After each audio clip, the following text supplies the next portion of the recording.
चलो बेटा आगे बढ़ेंगे। एफएम यूनिट 1 कंटिन्यू करेंगे। 2 क्वेश्चन पढ़ाए थे, इंट्रोडक्शन टू एफएम क्या है, उसके बाद अपनों ने देखा था इंट्रोडक्शन ऑफ एफएम के बाद हमने नेक्स्ट क्वेश्चन देखेला ऑब्जेक्टिव ऑफ मैनेजमेंट क्या है, उसके बाद फाइनेंस फंक्शन। लास्ट क्वेश्चन है कोर कॉन्सेप्ट क्या है। Most most most IMP question है। तो पहला 4 कॉन्सेप्ट है, ज्यादा नहीं है, 4 कॉन्सेप्ट पढ़ने कोर कॉन्सेप्ट में। पहला आता है cash flow. Cash flow is totally different from profit. पहले चीज याद रख लेना, प्रॉफिट अलग है, केस अलग है। केस का मतलब रोकड़, प्रॉफिट का मतलब नफा। समझ में आया? अब अपने समझते हैं। Profit is an accounting concept where cash flow is the financial concept. समझ में आया? प्रॉफिट जो है वो अकाउंट का मुद्दा है, मगर फाइनेंशियल मैनेजमेंट में प्रॉफिट नहीं देखा जाता, कैश देखा जाता है। क्यों? Because cash is the real thing. वाकई में कैश रियल वस्तु है। After all it is cash not profit which is needed to pay the bill. Play नहीं है, ये पे है, सुधार लेना। Pay the bill and dividend to the share holder. Profit महत्व नहीं है, रोकड़ा होगा, पैसा होगा तो तुम लायबिलिटी पे करोगे, पैसा होगा तो आप असेट खरीदोगे, पैसा होगा तो आप डिविडेंड दोगे, पैसा होगा तो आप बिल का पेमेंट करोगे, पैसा होगा तो आप अपने एक्सपेंसेस पूरे करोगे। तो in short cash is the real thing. There are 2 dimension of cash flow. Already मैंने ऊपर बता दिया, केस 2 प्रकार का होता है। Number 1 case inflow, number 2 case outflow. Inflow means कितना केस आया, आउटफ्लो मीन्स कितना केस गया। एसवाई बीकॉम में केस फ्लो स्टेटमेंट पढ़ा था 4th सेम में, मगर आपकी एग्जाम नहीं हुई तो आपको याद नहीं होगा, आई नो दैट। तो अब केस मैनेजमेंट क्या है, तो केस फ्लो क्या है? तो cash flow management involve the effectiveness of management both at organizational cash flow.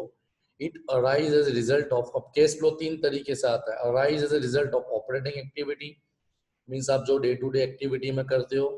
Number 2 investing activity, जो आप इन्वेस्ट करते हो। फाइनेंसिंग एक्टिविटी, फाइनेंस करते हो। पढ़ा था केस फ्लो स्टेटमेंट, देख लेना। तो वहां पे वही था, cash flow before operating activity, cash flow before investing activity and cash flow before financing activity. तो वही चीज जो हमने अपने प्रैक्टिकल में पढ़ी थी एसवाई में, वही है। टेबल की कोई जरूरत नहीं है। The financial management perspective reveal more clearly that financial condition of the business. It will be a key part of manager in any business to monitor का मतलब study करना, to monitor cash flow closely and to take appropriate action to minimize the risk of the customer non-payment and insolvency. तो financial manager होता है, financial management जो चलाता है, वो मैनेजर की जिम्मेदारी होती है how to utilize the cash properly so that there are less chances of bad debts, less chances of liquidation, less chances of insolvency. अगर आपने केस को सही तरीके से मेंटेन नहीं किया, आपके बिजनेस में प्रॉब्लम्स क्रिएट्स हो सकती है। लिखा हुआ है ना, इट विल बी द, देखो मैं बोल्ड करता हूँ, ध्यान देना। It will be the key part of manager role, key part of manager role in any business to regulate, to monitor, to study case flow closely and to take decision how to minimize the risk of case, चाहे bad debt के तौर पे हो चाहे insolvency के तौर पे हो। क्लियर? अब केस फ्लो क्या होता है, तो already net profit plus depreciation plus minus other non cash item. Non cash item क्या है, मैं अगेन बोल रहा हूँ, थोड़ा पढ़ने में दिक्कत होगी, एमसीक्यू के लिए इतना ही पढ़ना, डिटेल में जाने जैसा नहीं है, क्योंकि इसका कोई प्रैक्टिकल टॉपिक अपने सिलेबस में, हाँ, तो इसका मैंने क्या बताया, केस फ्लो का कोई प्रैक्टिकल टॉपिक अपने सिलेबस में नहीं है, तो उसके लिए आपको इतना हेडेक, इतना टेंशन लेने की कोई जरूरत नहीं है। बिकॉज बिकॉज अपने सिलेबस में खाली थियरी पोर्शन है, केस फ्लो होता क्या है। क्लियर? तो मैंने ऑलरेडी बता दिया कि एसवाई बीकॉम में जो आपने पढ़ा था वहां से पता चल जाएगा कैश फ्लो होता है क्या है, कौन से एक्सपेंस प्लस होते हैं, कौन से एक्सपेंस माइनस होते हैं। इसके लिए लिखा है plus and minus other non cash item. However cash flow की डेफिनेशन क्या है? Cash flow generation is the true test of the firm performance and it is important for long term survival and growth. आपका cash flow ही decide करता है कि आपको कितना इन्वेस्ट करना है, क्योंकि आपके पास पैसा होगा तो ही आप डिसीजन ले सकोगे, बिजनेस को डेवलप कर सकोगे, बिजनेस को मॉडर्नाइज कर सकोगे, बिजनेस को एक्सपांड कर सकोगे। हर चीज के लिए अवेलेबिलिटी क्या होती है? कैश। अगर कैश नहीं है, बिजनेस सरवाइव नहीं होगा। इसीलिए ऊपर डेफिनेशन में ही बताया मैंने, शुरुआत में ही बताया कि भाई financial manager has to closely monitor cash flow so that he can take accurate decision and try to minimize the risk in the businesses. Clear? समझ में आया कैश फ्लो क्या है? अब हम जाते हैं सेकंड पॉइंट पे, risk and return. Risk and return already पढ़ा हुआ है। Higher the risk, higher the return, lower the risk, lower the return. तब ऐसा नहीं है कि भाई रिस्क ले ही ले करो, रिस्क को भी मॉडरेट लेना चाहिए। देखो देखते हैं, this concept refer to that no investor will take additional risk unless he expect to be compensated with additional return। सीधी सी बात है, कोई भी इन्वेस्ट करने वाला, रोकाण करने वाला फालतू का रिस्क नहीं लेगा जब तक उसको कुछ एडिशनल बेनिफिट रिटर्न के तौर पे नहीं मिलता। The motivation for undertaking an investment decision is the expectation of gaining a satisfactory return। सीधी बात है, सेटिस्फैक्टरी रिटर्न यानी आपने जितना इन्वेस्ट किया उतना आपको मिलना ही चाहिए रिटर्न। अगर आपको उतना रिटर्न नहीं मिलता तो कोई भी इन्वेस्टर इन्वेस्ट करने के लिए आपके बिजनेस में तैयार नहीं होगा। But the return from investment, particularly a business investment, is not guaranteed. ये भी बहुत बड़ा पॉइंट है। Return from investment, particularly business investment, is not guarantee. कुछ गारंटी नहीं है। क्यों गारंटी नहीं है? बिजनेस डिपेंड करता है आपके ट्रांजैक्शन पे, फ्यूचर ट्रांजैक्शन पे। आप इन्वेस्टमेंट तो अभी कर रहे हो बट फ्यूचर इज अनसर्टन, वेग, कुछ निश्चित नहीं है।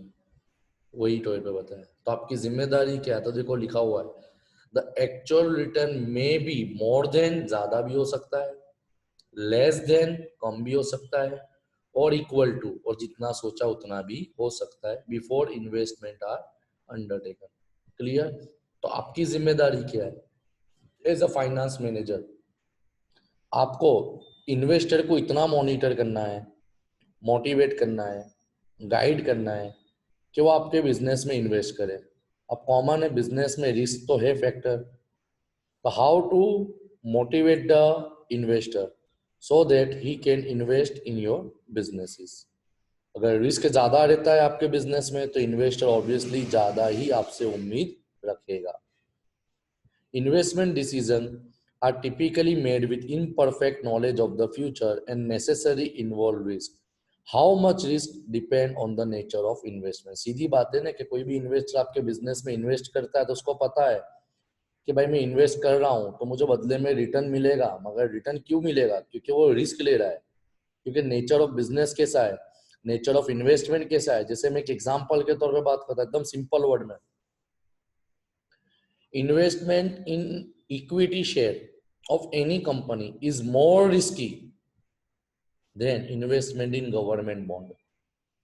क्यों? क्योंकि गवर्नमेंट बॉन्ड के अंदर आपको रिटर्न फिक्स मिलेगा, मगर वहां रिस्क, गवर्नमेंट बॉन्ड का मैंने एग्जांपल दिया तो वहां पे आपका रिस्क कैसा है? वहां पे आपका रिस्क लिमिटेड है। अगर वहां पे आपका रिस्क लिमिटेड है तो आपको रिटर्न भी कम मिल रहा है। मगर इक्विटी शेयर में रिस्क कैसा है? ज्यादा है। अब आपका रिस्क ज्यादा है तो आपको रिटर्न भी ज्यादा ही मिलता है। सबको पता है कि इन्वेस्टर इक्विटी में ज्यादा करते हैं, बट हर इन्वेस्टर भी नहीं करेगा। तो वही बताया कैसे, अगर फाइनेंस मैनेजर हो, मैनेजमेंट कर रहे हो फाइनेंस का, तो आपकी जिम्मेदारी है कितना रिस्क होगा, क्योंकि इन्वेस्टर वो रिस्क के मुताबिक ही अपने बिजनेस में इन्वेस्ट करने के लिए रेडी होगा। To the context of financial management by risk we mean, देखो मैं बता रहा हूँ, कहाँ पढ़ रहा हूँ, तुम्हारा ध्यान नहीं होगा, मैं ये पैराग्राफ पे हूँ। To the context of financial management by risk we mean the chance that actual return may differ from expected return. होता है, तुमने सोचा 10%, हो सकता है 11% भी मिले, 9% भी हो, या तो इक्वल भी हो। मैंने ऊपर ही बताया, क्योंकि इन्वेस्टमेंट तुम अभी कर रहे हो, रिटर्न आपको फ्यूचर में मिलने वाला है, और फ्यूचर मैंने पहले ही बता दिया अनसर्टन।